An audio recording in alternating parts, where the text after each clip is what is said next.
Hi, this is Audra Dahl, and I'm so glad you're here to join me on this side of the couch.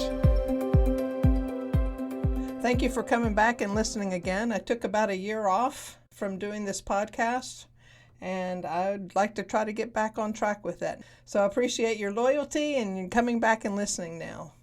This time is going to be a little bit different. About a year ago, last June 2024, Josh Rose is the small groups pastor for Rush Creek Church. And he came to me and asked me if I would take part in a podcast with him talking about anxiety as part of some training podcasts for the small group leaders here at the church. I'm always humbled and honored to do these kinds of things, so I gladly said yes, and also then recruited a couple of my counselors on our team here to participate in this too. So the first podcast is with Jena Bennet and Josh Rose. I'm not even on it, but I thought it was really good and thought it would be worthy of posting on here. If you are a loyal listener, you've heard Jena as a guest on this podcast several times before. If you haven't, then I would encourage you to go back and go through the list of podcasts and find her name and listen to those. So they kick off this 3-part series talking about anxiety and new believers. And they address topics like what's happening in the body and brain with anxiety and with change. And then also added some really practical strategies for overcoming anxiety and also being in the image of God, the Imago Dei. So I hope you find this rewarding and informative, and here we go. All right. Well, Jena, thank you so much for taking time to talk with me today. I want to talk about anxiety. And specifically, I want to focus on just kind of new believers who have lived a certain way, and no matter how old they are, they've come to faith, and they're now having to engage a new world. There's lots of philosophers and theologians out there that would say, when you become a Christ follower, you have to become kind of an amphibian. You got to be able to live in the world, but also know that you're not of this world. You're a child of God, and the things that we encounter day in and day out are different now. How we encounter them are a little different. So thanks for taking some time. I know your load is full there as a counselor, but go ahead and introduce yourself for those who might be watching, and just for my clarity as well as to who you are, where you're coming from, what do you spend your time doing these days? Okay, well, I am Jena Bennet. I'm a licensed professional counselor here at the Rush Creek Counseling Center. I have been doing this since 2010, I think. I went back to college as an adult and got my education and degree at Dallas Baptist University, both degrees, to counsel. And God called me to this. This is my calling, and this is what I'm living in is my calling. I love what I do. I love being in the counseling room, but I also like being able to take what I do outside of the counseling room because I come from a biblical worldview. And I think it's so important to tie psychology, or what we think about psychology, or what we might think we know about psychology, with what God says, because all truth is God's truth. And so I love this and being able to talk about God's truth. And then in this topic of anxiety, it's a big one in our culture right now with COVID and all of the things that are going on around that. Yeah, and I think that's an understatement. I mean, I know in my own life, in my own journeys, I've got 3 teenagers, and just having teenagers in general is in the 21st century, and all the different pressures that were different than in the 90s when I was a teenager. Anxiety is, unfortunately, for some or maybe many of us, an old friend. And so wanted to have a conversation around, what's going on actually in the brain, if we can start there, and when it comes to anxious moments. Why the things happen the way that they happen, and what can we do about it as Christ followers? So just to kind of launch us in here, there was a friend of mine who some years ago called me frantically. And so I answered the phone and was able to realize that they were in a state of distress. And so I wasn't patronizing, like, okay, now calm down and breathe. It was more like, tell me the story. And so she started to go into this story, and where the anxiety kind of overtook her was the knowledge that her husband, whom we have all prayed for years and years and years, had come to faith in Christ. And we had celebrated that decision. She was up, panic stricken, and I'm sitting here trying to make sense of what's going on. Well, she claimed that she was anxious because she was used to him acting a certain way in life. There are certain predictable things when it comes to him. And now that could actually change. And that caused her great, distress, anxiety. So could you explain the connection between anxiety and the brain? So like what physiological processes occur in the brain that contribute to the experience of what we call anxiety? Well, physiologically, so here's the thing about change. Let me get to that. So what we have in our brains, that the reason why we don't like change and its anxiety causing, is we have neural pathways in the brain. And so the neural pathways, that's like where our habits reside, like the way we repeat things, right? It's a neural pathway. And I like to describe it like, you ever look down like a pasture? We used to have cattle, right? You look down a pasture, you see like the little cow path where they would go the same way, like from the barn to the watering hole, or sometimes they'd change and the cow path would grow up. So you start thinking about something or having an experience, and it's like a cow path, and you can go off the path and it's not a big deal. But once you keep thinking or living, experiencing the same thing, then it becomes more like a foot trail, like at a state park. You see the trail, you don't, you see the trail, you don't, but you know the trail is there, but you can go off the trail and be okay. But then you keep doing, thinking, or experiencing the same thing, and then it turns into like a dirt road, a little bit more permanent. Not, you don't want to go off the road. That's uncomfortable. It's not, to go off the road. And then you keep thinking and or experiencing the same thing, and it becomes like a highway, a paved road. And then it's just uncomfortable to go, and it's difficult to change your route, right? And so things become uncomfortable, even when they're positive things, because we're so used to doing the same thing. And we look at God's word, and we always say, if God repeats something, you pay attention to it, right? That's really important to make sure you check that thing out. If he repeats something over and over and over, right? Like how many times a certain word is mentioned in the Bible, we want to pay attention to that. But it made in his image, we're wired that way too, because that's how he's wired, for repetition. But unfortunately, in a fallen world, in fallen bodies, and other fallen people, we come into ways of using God's image, imago Dei, and we don't treasure it, and it ends up flying off into places of anxiety. And physiologically, yes, these are not like fleeting, passing vapors that go through our head, these thoughts. They are absolutely biological and physical, because that's part of God's creation, so we can learn, right? But it gets twisted and it gets turned around. And how it gets turned around, and of course, this is, if anybody's heard me on Audra's podcast, this is my thing, right? So 2 Corinthians 10:5. So the weapons of our warfare are not carnal, but mighty in God for pulling down strongholds. So that word strongholds is like, one of the words using it is fortress, because I looked it up in Strong's. One of the words that it uses fortress, but then another word it uses says figuratively argument. So this word stronghold, for pulling down strongholds, casting down, and here's the definition of this strongholds word: arguments and every high thing that exalts itself against the knowledge of God, bringing every thought into captivity to the obedience of Christ. So what we're dealing with neural pathways and that repeated thing, and when it becomes unhealthy, we're dealing with strongholds. Right. So that's where the spirit realm and the physical, they meet. And that's part of God's big plan, is for his spirit realm and for our physical to meet. But because of our fallen nature, this is what happens, and we end up with strongholds. And one of the definitions, it says, meaning to fortify through the idea of holding safely, a castle, figuratively argument, stronghold. So we have things that are powerful, and they are set and they are established, right? But the wonderful part is there's a way out.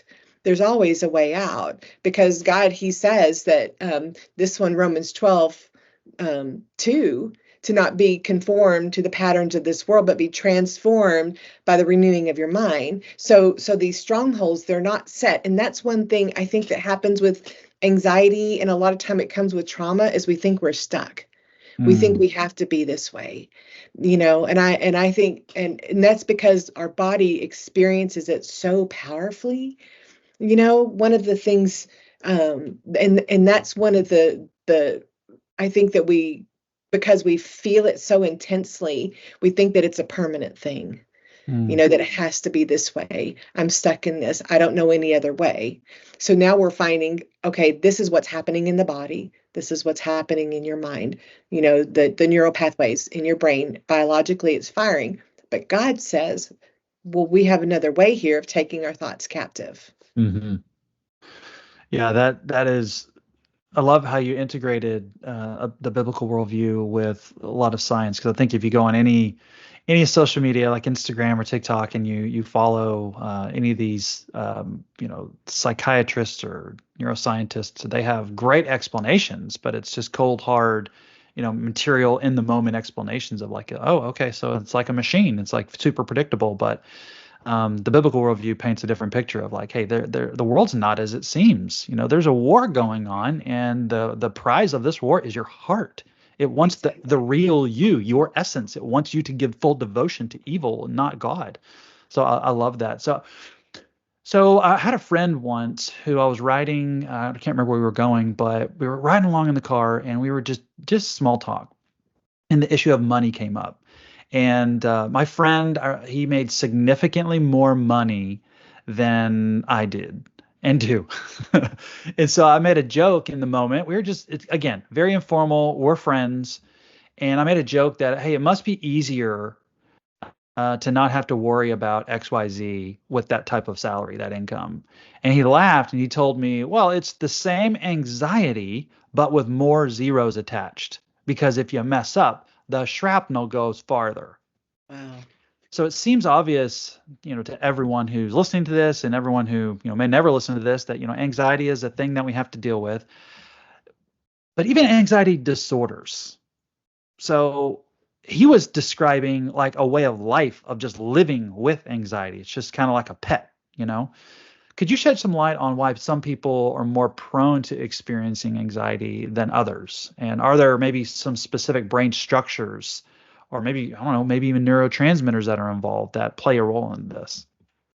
Well, I mean, it could be familial, like in their family. It's like a way of coping, and they may have never learned any different, and they picked it up from the family. It could be some from a traumatic experience. It could happen. I mean, when we're so overwhelmed with something, or even just being so hurt, it may not be like full blown trauma, but might be a little trauma, a little like something that just throws you off kilter. Right. And we can get thrown off. And the thing is we get more, I hate to use the word weakened state, but we do, illness. Like sometimes there's medical trauma, people that go through just a horrible medical, like multiple surgeries, been in a car wreck. I mean, it depends on, really, there's no way to identify why one person seems to have more anxiety than another, because each person is so different and so unique in what's happened in their lives. It's just hard to know, what they've seen or experienced and how it's affected them, that. Well, would you, okay, what would your opinion be on habits? Because I've heard neuroscientist Jared Horvath, he did a thing, and I listened to a lecture from him on high stones or histones that are wrapped around your DNA strands.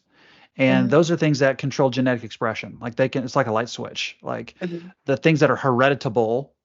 And again, it gets back to kind of the epigenetic principle of like, hey, there are certain things in your environment that you just talked about, you've learned and picked up over time. Then there are certain things that you're just genetically predisposed to. Right. And it's not a death sentence. So right. That's his argument, at least from the neuroscience side of things. The argument is it's not a death sentence, and the way out is habits.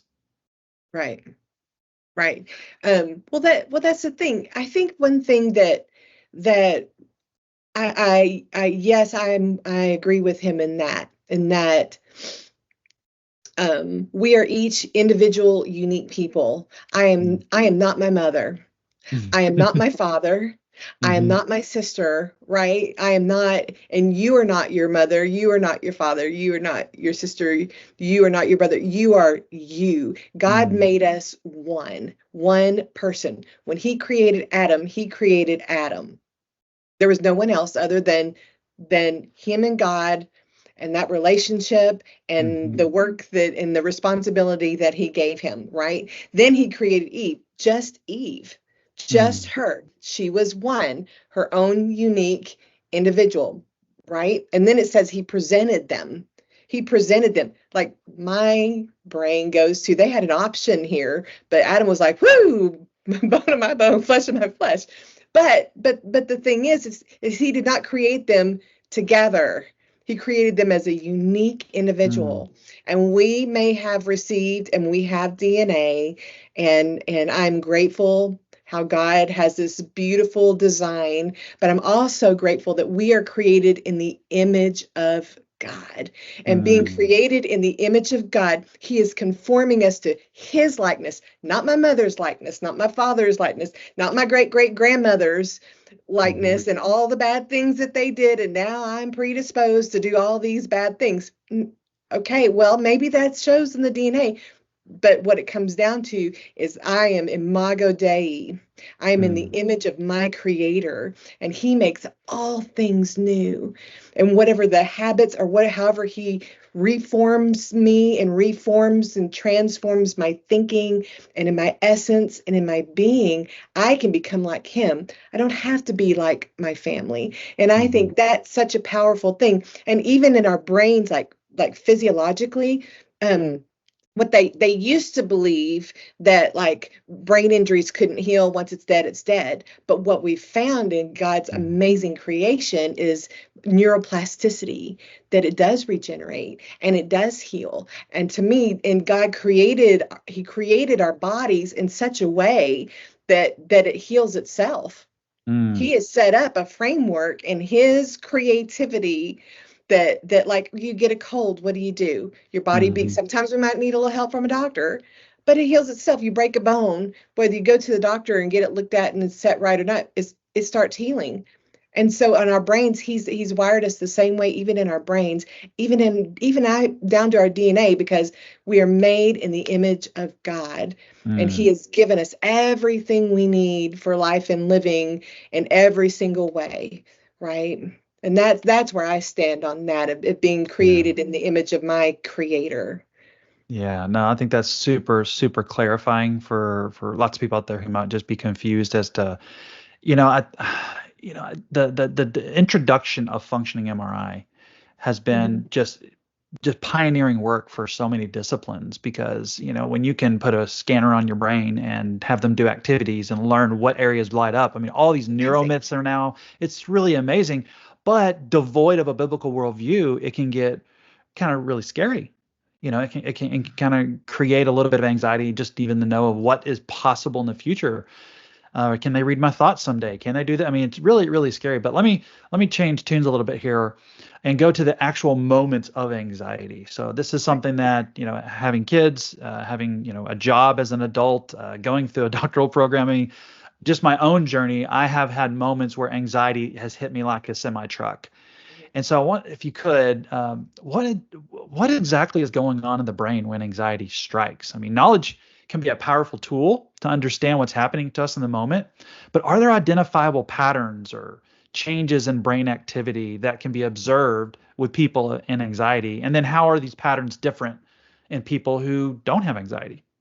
Right. Well, but the first thing that happens is not necessarily recognizing what's going on in our brains. Usually, what we experience is what's happening in our bodies. Your chest might get tight, your breath might get short. You might have maybe your heart might race, breathing gets shallow. Mm, That's the first thing that I think that we can recognize with anxiety. Usually, it's shortness of breath, kind of a thing. That's the first thing I think to begin to look for, because what's happening in our brains. So we have this place, and this is extremely simplistic simplistic explanation, but a place in our brain called the limbic system, right? And it's the more like primitive part of the brain.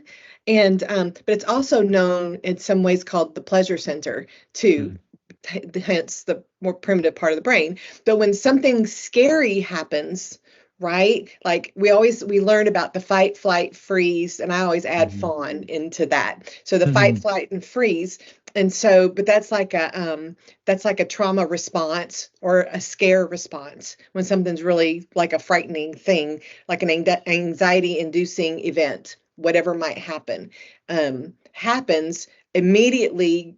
That part of our brain fires off. That's the hippocampus that says, danger, Houston, we have a problem, fight, flight, freeze. And you're going to freeze, like all the things in your body. Somebody with anxiety, they might get angry.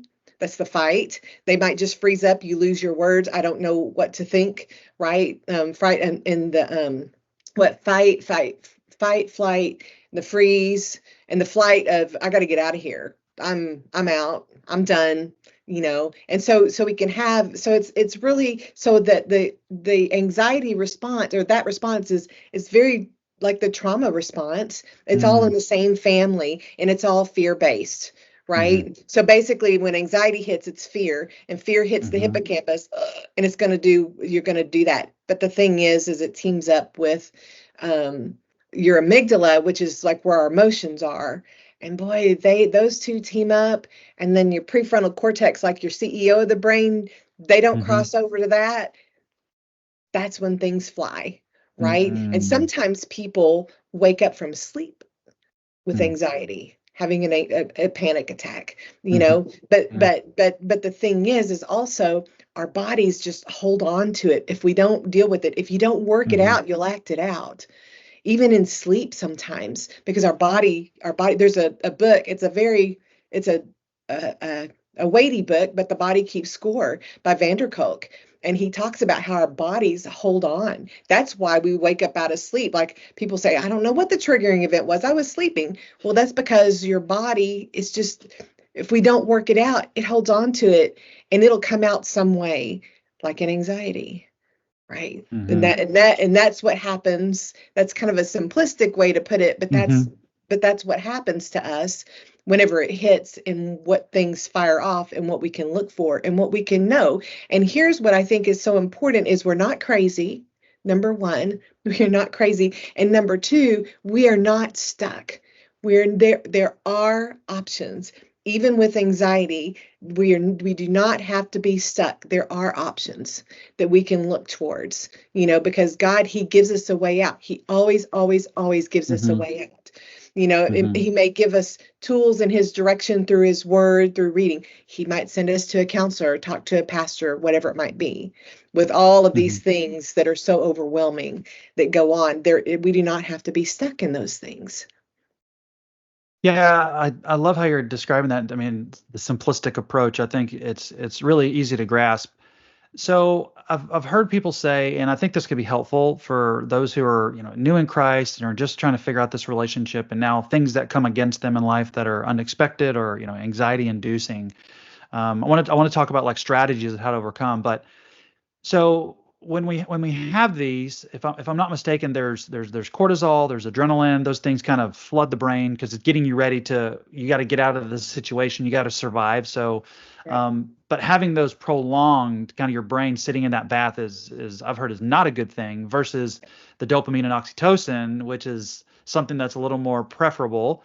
Right. So I know that's maybe down in the weeds a little bit too much, but it plays into strategy. So I was an athlete growing up. And the coach has always talked about adrenaline and like, hey, you got to get your adrenaline up. You got to get it up. And yeah, we were going into an athletic competition, so that made sense. But as an adult, I'm finding that, hey, because of those experiences, I'm like, I am so worked up. It's as if I was taking the field. And I think going back to my friend, when she called me because her husband was, had came to faith and she was having that anxiety episode, it is clearly she was having some type of fight or flight. And how strong? So I guess what my question is, Is it possible when someone's in that kind of fight or flight, either they've woken up or they're just in the moment and they recognize, okay, I'm really amped up here. I feel kind of mental anguish. I don't know what to do. What are some things practically that people can do to say, okay, let me calm down. Here's how I can do that. Mm-hmm. Well, I mean, so, okay, there's the physiological thing of breathing, like really deep breath. Learn some good deep breathing. We do not fill up all four lobes of our lungs, and we do not sit up straight and tall. And so just find some deep breathing things to do. In session, I have like I call it a head to toe relaxation with breathing, and I use the armor of God, head to toe, for people like to find a place of focus and incorporate breathing. But personally, my personal go-to is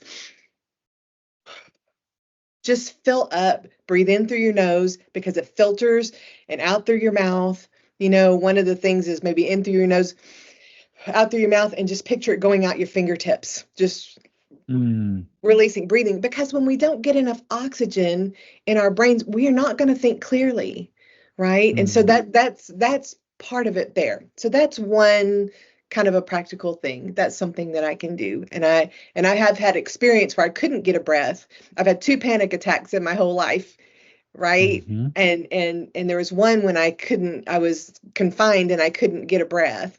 And then I think that's what kind of sent me over. But that's but the importance of breathing is just so important. And whatever that looks like for you can Google breathing. It's just some good stuff out there for breathing exercises.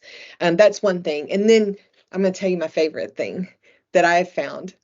One of the things that I have found in us, I told the Lord one time, I was like, Lord, I am so tired of our Christian lingo, Christianese. Well, I gave it to the Lord, I took it back, and I laid it down at the cross, and I took it back, and I keep giving it to God, but it just keeps coming. And I do the same thing. And I'm like, Lord, I am so tired of that.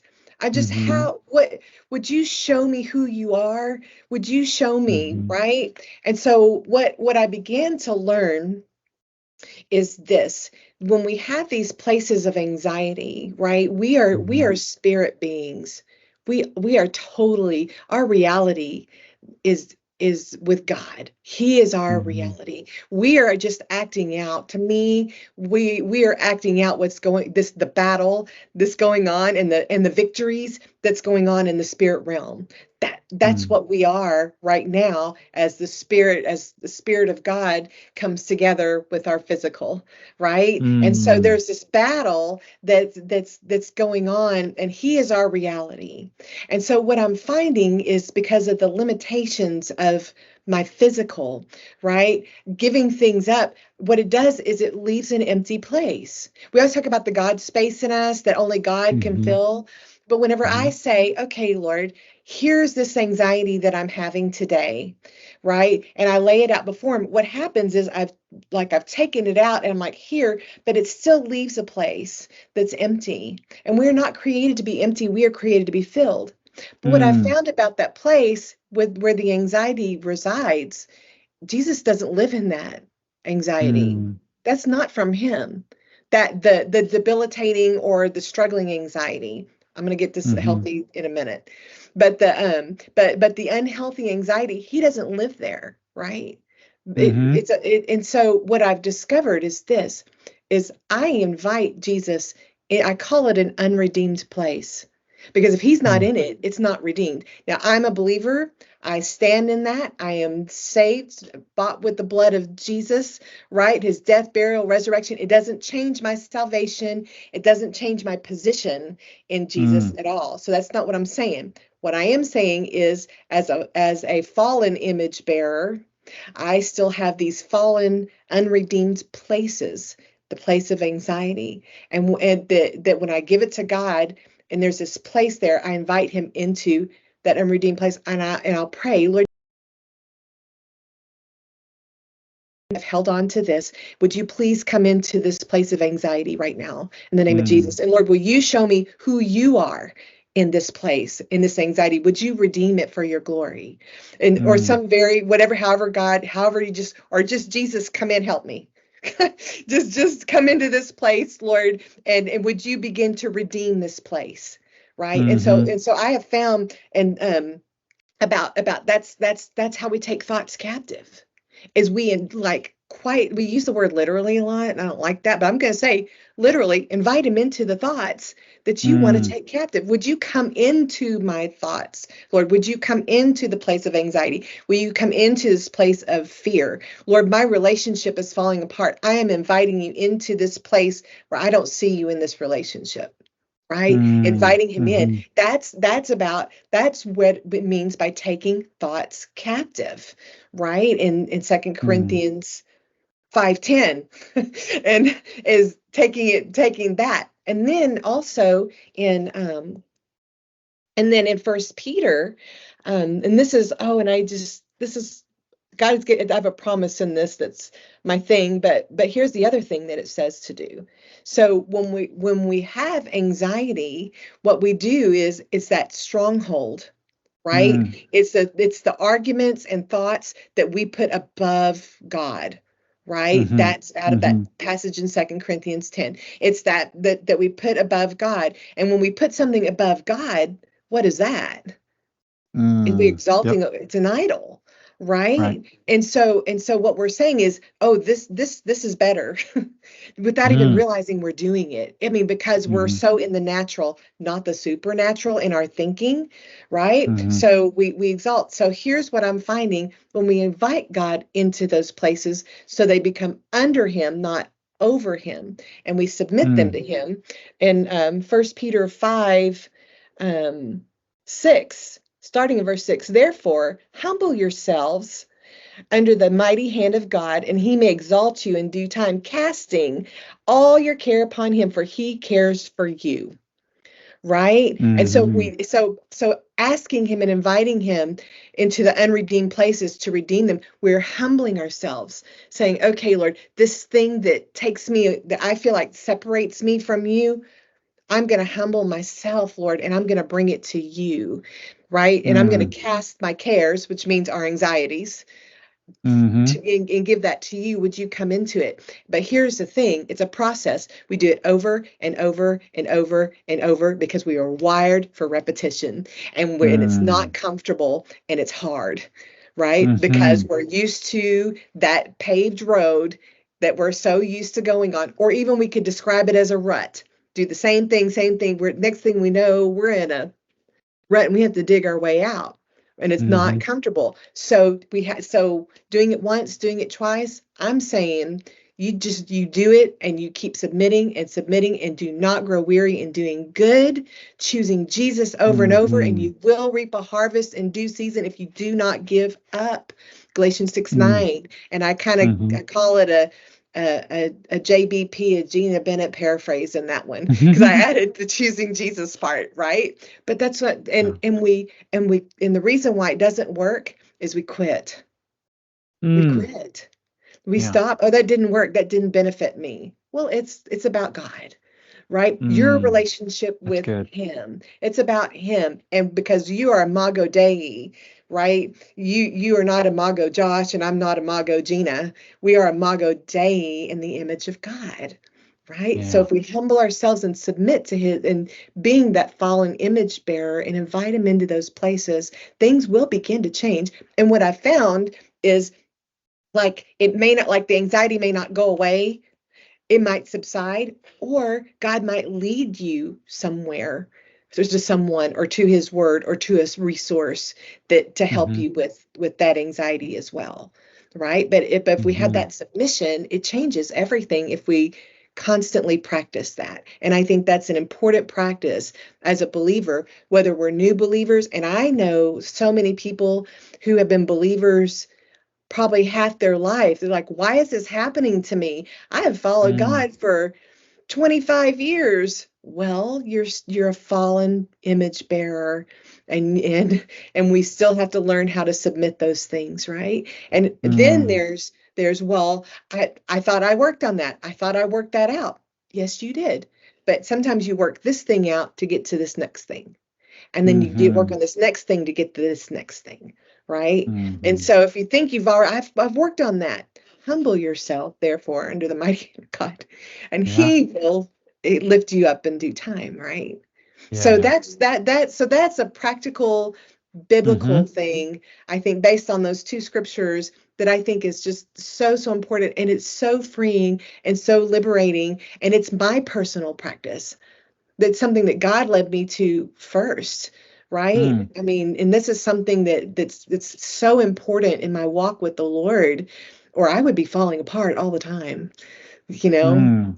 This and I believe that if I'm going to sit here and help people go through their stuff, by golly, I better be working on my own anxiety, Mm-hmm. my own whatever it is, and I have my own counselor even, right, Mm-hmm. for myself, and accountability, because I have learned the power of humbling myself. Therefore, because I do not want to be humbled by mighty God. I would Yeah. rather let Him show me how to humble myself than Yeah. Him humble me, right? Yeah.